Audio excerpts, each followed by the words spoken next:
name is Reyna and today I want to tell you about the 3 things that were really hard for me to get used to when moving from America to South Korea.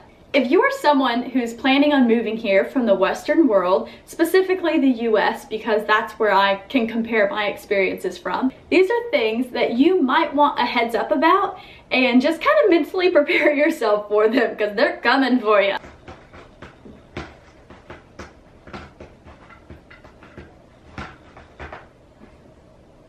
Number 1, the lack of appliances in a Korean household. And what I mean by this is the lack of things that we use in America to make our lives easier. So, for example, there are no dishwashers, hardly any ovens, no dryers, no garbage disposals, and no HVAC system. So, let's go through these one by one. No dishwasher. I've never ever seen an apartment in Korea with a dishwasher, so don't expect to have one when you get here. No ovens. Now, if you're living in an older apartment like me and most people coming over here, especially people coming to teach English, don't expect to have an oven because you will not have one built into your kitchen. You can, however, get the countertop convection type ovens and be perfectly fine. But don't worry about it if you're willing to spend money on that. Moving on. No dryers. I've never met anyone with a separate dryer unit next to their washer. My in-laws have a washer though that has a smart mode where it can do a steam dry setting. But most people don't have a dryer at all, so get used to hanging up your clothes. Pros though, hey, it makes your clothes last longer.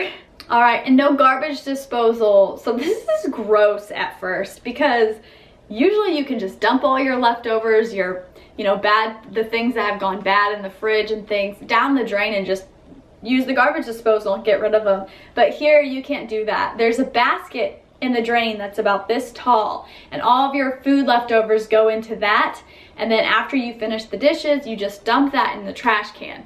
After a while though, I'm not gonna lie, it gets gross. It's like slimy, so keep it clean down there. All right, no HVAC system. I don't know why this is since Korea is so high in technology, but buildings just don't have HVAC systems in Korea. So instead of having central heating and air, you have a separate AC unit, a small AC unit, usually hanging on the wall or standing in the corner, and a separate heater unit if you have one at all. Sorry. A lot of Koreans don't even have an AC unit, so in the summer, they just use fans and open the windows and it's really hot. And then in the winter, yeah, most people have a heating system or their floor has a in-floor heating system. And those are really great. They're amazing. You can be comfortable, it's just not in the same convenient ways as it is in the US. All right, number 2, showering in South Korea. Now, that might sound a little funny at first, but let me tell you, it is kind of serious if you're not used to it. So there are usually not shower stalls in the bathrooms here in Korea. People just have a shower head hanging on their wall in the bathroom and you just shower in the middle of the bathroom. My bathroom specifically has the shower head hanging over the sink and the countertop, so I can't stand under it. I have to hold the shower head the whole time I'm taking a shower and turn the water off when I want to do my shampoo and wash my body and then turn it back on to rinse off. Because of this, you get really cold when you're taking a shower, but you'll get used to it. And it saves a lot of water, I guess. That's why they do it. Another thing about showering though, the hot water heaters in Korea, they're different.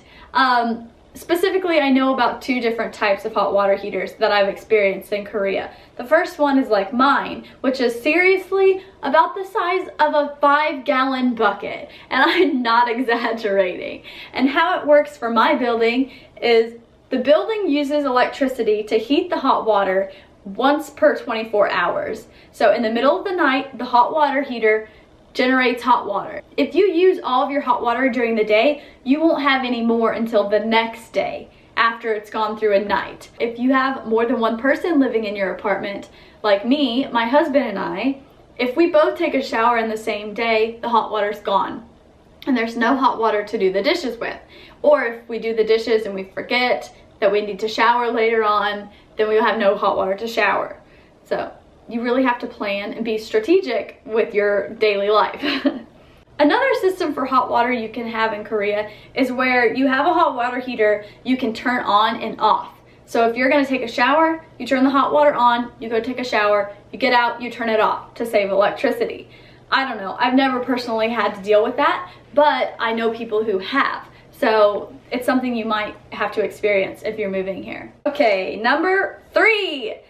Things that are only written in Korean. Definitely plan on learning how to read Hangul before you move here to Korea. It's really easy to learn. Sit down and do it. You can do it in one day. You will thank yourself later.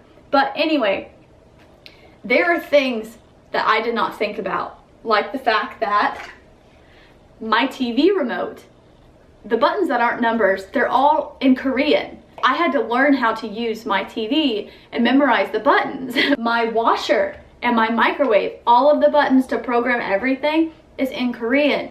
So you have to have either a Korean come and like show you how to use it and you memorize it, or you need to translate every button and put labels over the Korean, whatever. It's just something that you won't think about until you have to do a load of laundry and you're like, ah, I don't know how to do this. There's so many buttons. Ah! That was definitely me when my husband was in basic training. So bottom line, he taught me how to do it and I just memorized what cycle I need. I know to push this button 3 times and this button 2 times and this one 1 time, and that's a normal fast wash. Trust me, you'll learn how to cope. Alright guys, those are the 3 categories of things that were hard for me personally to get used to in moving here to South Korea. If you're a foreigner living in Korea and you've experienced some of these or more, let me know down in the comments what you would add to this list of things. If you're moving here, I hope this video helped you out a little and leaves you a little bit more prepared for what's to come in your future. Have a great day, guys.